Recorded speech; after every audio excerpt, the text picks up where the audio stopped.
त्या अध्यात्मिक ग्रंथात कर्माची कारण सांगितले, कर्ता कोण आहे हे पण सांगितलं, कर्म कसं उत्पन्न होतं हे पण बोलते, आणि तो आज्ञा करताना हे पटवते. पण आपण करता होतो सर्व गोष्टीचा, आणि भक्त आपण होतो. आणि ह्या ते भक्तांच्या व्यवहारात बुद्धी त्रस्त आणि सुखी दुःखी पण आपण तिला करून टाकतो.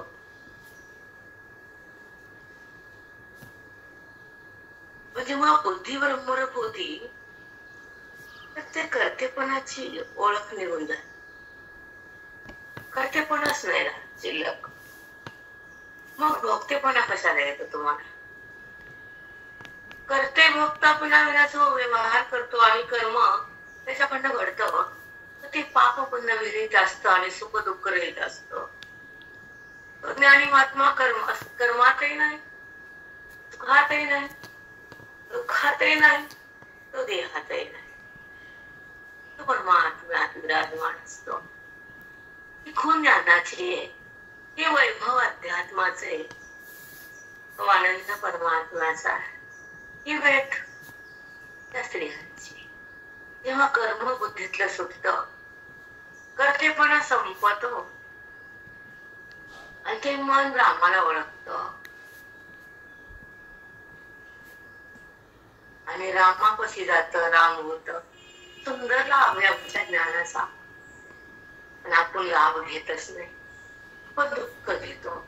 जरी वाचला श्लोक जरी पाठ केला आणि असं ह्या श्लोकात म्हणलं, ह्या वगळीत म्हणलं, पण अनुभव तुमचा कुठे? तुम्हाला त्या श्लोकानं सांगितलं इथं असं आहे, तिथं तसं सांगितलं, पण मन कुठं बदललं? मनातलं कर्म तुम्ही कुठं सोडलं? कर्तेपणा कुठं थांबला? अकर्तेपणा कुठं उगवला? कर्माचा संबंध हृदयाला कुठं सोडला? वृत्ती कुठे भगवंतामध्ये थांबली? हे जेव्हा कळू लागतं, तेव्हा आपला मार्ग आपल्याला मिळू लागतो. त्यांना हे सांगितलं, ह्यांना हे सांगितलं, ठीक आहे, पुढे काय? तुमचं काय?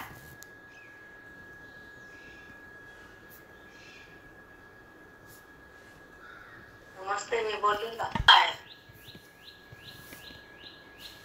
आपण शून्य झालो की नाही? कर्मातून बाहेर आलो की नाही? पाप पुण्य संपले की नाही? कर्माच्या संबंधानं पुण्याची उत्पत्ती जेव्हा संपती, तेव्हा आत्मलाभाची प्राप्ती होती.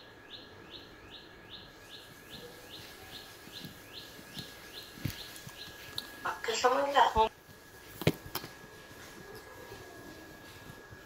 ते कर्म त्या प्रकृतीचं, त्या गुणाचं, त्या इंद्रियाचं, त्या देवतेचं आणि त्या वायूच्या शक्तीचं हे जेव्हा मनानं घट्ट पकडलं, तर कर्माचा कर्तेपणा दुसऱ्या गेला आणि कर्माचं पुण्य पुसल्या गेलं. हे तेव्हा हे व्यवस्थित मनानं कार्य केलं तर तुमचं पाप पुण्य बंद झालं, कर्तेपणा संपला.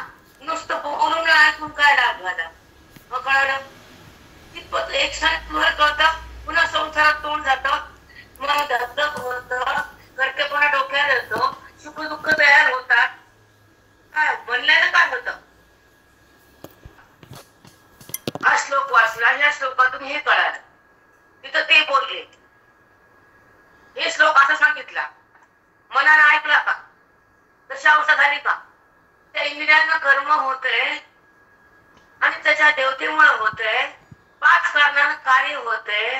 हे जेव्हा ऐकलं, त्या मनानं समजून घट्ट केली आणि कर्मातून बुद्धी बाहेर आली, तेव्हा ब्रह्मस्थिती तयार झाली. अकर्ता भाव प्रगट झाला, कर्तेपणा धुवून गेला, कर्माचं पुण्य पुसून गेलं आणि कर्मातून मन बाहेर आलं आणि परमात्मा स्थिर झालं. त्या बुद्धीला ब्रह्मत्व आलं, देहत्व गेलं, तेव्हा मन राम झालं. माझ्या ठिकाणी मन आसक्त कर, आणि त्या आसक्तीमुळे कर्माचे देहाची आसक्ती जाती आणि देहाचा संबंध जातो जेव्हा जे मन मला आसक्त होत. मग मी त्याला माझा आश्रय देतो. माझा आश्रय, मग ते मन माझा आश्रय आहे. देहाचा आश्रय सोडतं तेव्हा त्याला माझं रूप प्राप्त होतं आणि तेव्हा तो माझ्या रूपात मिसळून जातो. तो परमभाव जागा होतो आणि माझा आश्रय त्याला दिल्यानंतर देहाचा आश्रय बुद्धी मागत नाही, देहाचा आश्रय धरत पण नाही. इंजन योग मध्ये स्त्रिया मग ज्ञान प्राप्त होतो. आत्मभावात बुद्धीला अन्न हे ज्ञान आहे. त्याचा अनुभव घेणं, ज्ञानाची अनुभूती, रामाची स्थिती बुद्धीला. मग ती देहस्थिती ताकदच नाही, दुःख होतच नाही, अज्ञान शिल्लक राहत नाही आणि जगत भाव उत्पन्न होत नाही. कर्माकडे मन जात नाही, कर्माचा अहंकार होत नाही. पाप पुण्याची उत्पत्ती तिथं हृदयातून तुमच्या होतच नाही. पाप पुण्य उत्पन्न न होणं म्हणजे करताय आणि कर्माचा संबंध सोडणं हे ज्ञानाचं फळ आहे. बोलणं ऐकलं झालं म्हणजे झालं का सगळं. तेव्हा ब्रह्मस्थिती उत्पन्न होती आणि आपण जन्माला आलो हे लक्षात ठेवायचं की ज्याचा कारण फक्त आत्मस्थिती बघणं, देहस्थिती त्यागणं, कर्माचा संबंध सोडणं, पाप पुण्य बंद होणं आणि ब्रह्मभाव जागा होणं, देहभावाला पाणी टाकणं. हे गीता सांगते. गीता मी ऐकलं, मी पाठ केलं, तिथं हेल तिथं हेल, ह्याच्यात हेल त्याच्यात व्यवहार पण शिवणे ऐकल्या. शब्द मनात शिवणे, कर्म केलं तर त्याचे एक स्मरण क्षणभर पण राहणे आणि तक्रार. मी कर्मात आहे का व्यवहारात आहे, कशाला कर्मात जायचं, कशाला देहभाव द्यायचं, कशाला मी करायचं, कशाला नात्याच्या हाताला धरायचं. त्या हात नात्याच झटकून टाकतात. आपण जर त्यांना प्रेम केलं तर सुटळून टाकतात. आपण ज्याला ते वैभव दिलं ते पायाखाली घालतात. त्यांना आपण म्हणायचं आपलं येतात समोर, आपल्या सुखीमुळे येतात. मी बाबांशी गप्पा मारते काल, तेव्हा ते शब्द रिटर्न जातो, तेव्हा तो ज्ञानी होतो. जय हरित असतं. अनुकूल असू दे या प्रतिकूल असू दे, कलियुगात तर प्रारब्ध साथ देतच नाही. हे ठाम मत आहे माझं. तुमचं काय असेल तुम्हाला माहिती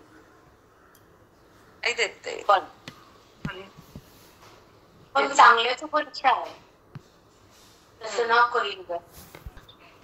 सत्याला त्रास आहे तसं नाव कलियुग आहे.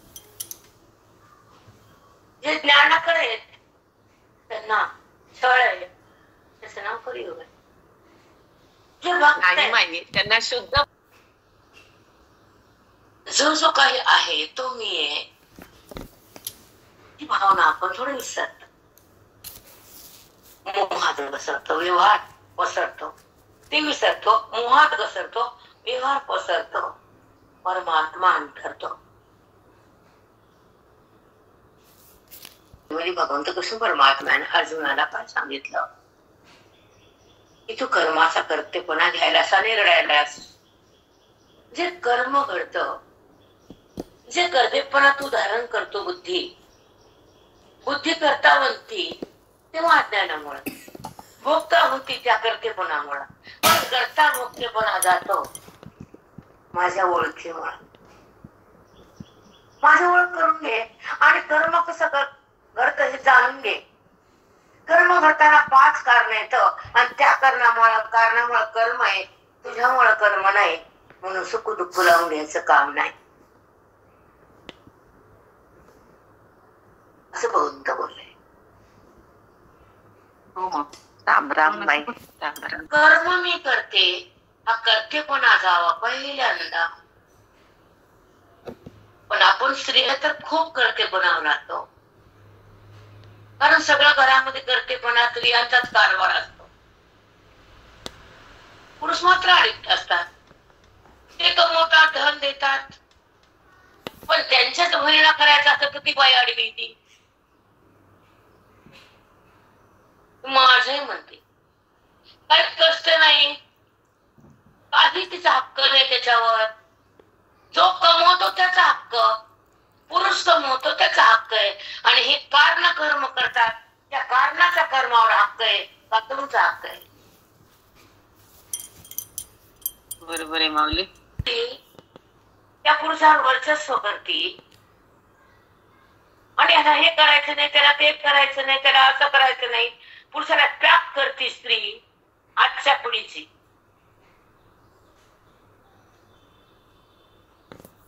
पुरुषांचे मग कर्माची सृष्टी घडे, जी हे ते हे तूही उघडे दाऊ पाच, ते हे तूही उघडे दावी पाच. त्या कर्माला 5 हेतू आहे आणि त्याच्यामुळे जे कर्म होत ते तुला हेतू सांगतो. आता हेच खाणी वाढे, मग कर्माची टाकून सांगू. कर्माची खाणी वाढे, याच्या सृष्टी वाढे. तो स्वरात मला बोलते आणि पुढे चलते. म्हणून ध्यान नुसतं ऐकून शब्दात न करावं. कर्म कसं होतं, माऊली काय बोलतात ते या. स्वतःची ओळख करून घ्या आणि सुख दुःखाला बाहेर टाकून आत्मसुख भोगा. वृत्तीच्या द्वारे जे सुख मिळतं ते संसाराचं, प्रपंचाचं, व्यवहाराचं, हे प्रारब्धाचं, ते सुख आणि दुःख चालूच असतं. ते थांबत नसतं. कधी सुख आहे कधी दुःख आहे. पण आत्मसुखापणे हे दोन्ही तुच्छ आहेत. ते सुख पण वृत्तीचं, विषयाचं संपणारं आणि विकारी असतं, खोटं सुख असतं. आणि दुःख पण खोटच असतं. दुःखाला पण धरून राहायचं नाही, सुखाला पण भुलायचं नाही, देहावर पण यायचं नाही, कर्माकडे पण जायचं नाही, कर्माचा कर्तेपणा व्हायचं नाही. कर्माला फक्त पाहायचं आणि आपण अलिप्त राहायचं, त्याला ज्ञानी म्हणायचं. अष्टांग दंडवत. कर्माचा संबंध का करतो वृत्ती? हा त्रास होतो. मनानं असं कर्माकडे पळालं, पण कर्माला धरलं, संबंध केला आणि त्या संबंधामुळे कर्म बुद्धीत आलं. भगवंत कुठे बुद्धीत आला? भगवंताचा आणि मनाचा संबंध कुठे झाला? मोक्ष कुठे अनुभवाला आला? कर्मामी कर्मामी करतामी. कर्माच्या कर्तेपणामुळे पुण्य उत्पन्न होत, त्याचा भोग पण भोगणारं अंतःकरण ते मी. त्याच्या कर्माची स्थिती करताना, कर्माची मांडणी करताना मीच कर्म करतो. नाही, चुकीचं बेटा. त्या कर्माच्या साखळीतून सुटायचंय, पांडुरंगाला भेटायचंय. कर्तेपणा कशाला साचवायचा हृदयामध्ये? अंतःकरणामध्ये कर्तेपणा नको बाबा, त्रास होतो कर्तेपणाचा. मग मन कर्माकडे का चाललं तुझं? ज्ञान अविद्यामुळं. अनादी काळाचे संस्कारित कर्माचे वृत्ती उपाधीला चिटकलेली असते, अज्ञानात भटकलेली असते, अविद्या तिथं चिटकलेली असते आणि त्या सुख दुःखाचाच भोग हृदय घेत असत. ते सुख व्यवहाराचा विषय सुख असत. ते सुख संपत्ती सुख, ते सुख भौतिक आहे, ते सुख क्षणभर आहे, ते नशिवान आहे. त्या सुखात मन ज्याचं रमत नाही ते मन आत्मसुखामध्ये येत, संताच्या जवळ राहत, कर्माला सोडून देत, अकर्तेपणाकडं अकर्त होत आणि कर्माला सोडून शुद्ध होत. आणि तेव्हा त्या परमात्म्याचं नातं तयार होत. म्हणून अलिप्त राहून बघा, शुद्ध होऊन बघा, साधनेकडे ज्ञानाच्या जगून बघा, मोक्षाला भोगून बघा, कर्म त्यागून बघा, करून तरी बघा ना एकदा तरी. एकदा तरी देवा सोडून पटकन मध्ये या बाहेर या. पुरुष तर दाखवणार देहाकडे काही नाही, पण क्षणभर बघा आत्मभाव कसा असतो. सुखमय तो आत्मभाव आणि दुःखमय तो देहभाव. वृत्तीचा विकार म्हणजे देहभाव आणि वृत्ती निराकार म्हणजे आत्मभाव.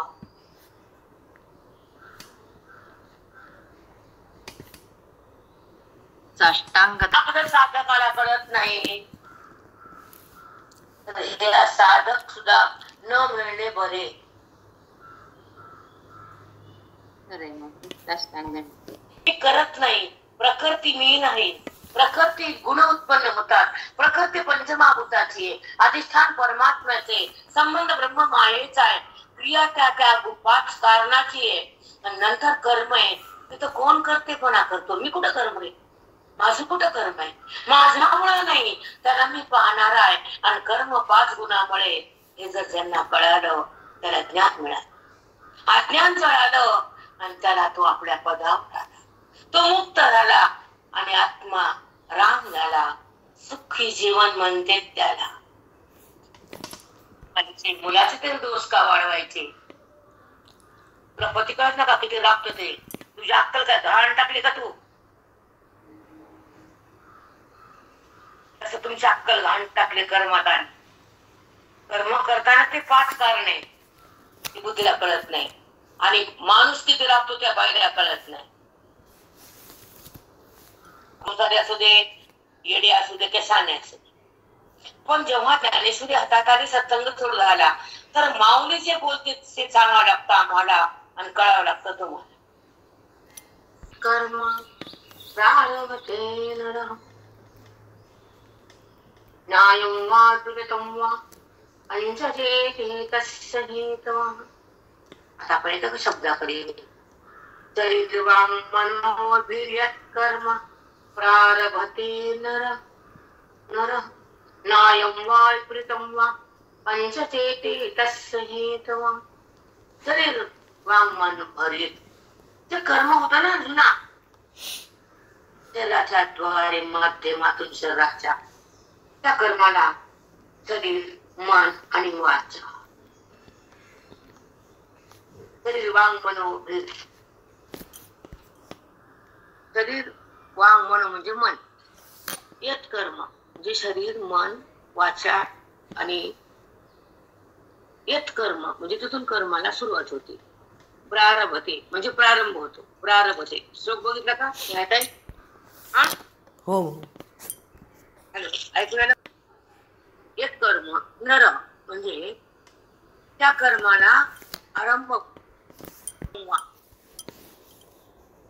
पंचतेती तस्य हेतवः म्हणजे न्यायम म्हणजे विधीनं धरून अनुकरून.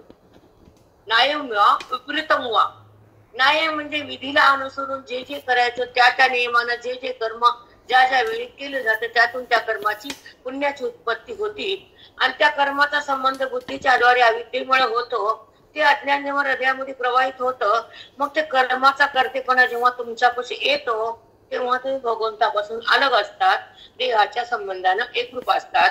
त्याला भेद आणि अविद्या म्हणतात. न्यायमा विपरीतम वा दोन शब्द ना ताई? हो माऊली. माहिती? हो माऊली. विधीनुसार इंद्रियाच्या द्वारे पाच करण्याच्या हेतूच्या द्वारे केलेलं विहित कर्म त्यांना पुण्याची उत्पत्ती होती.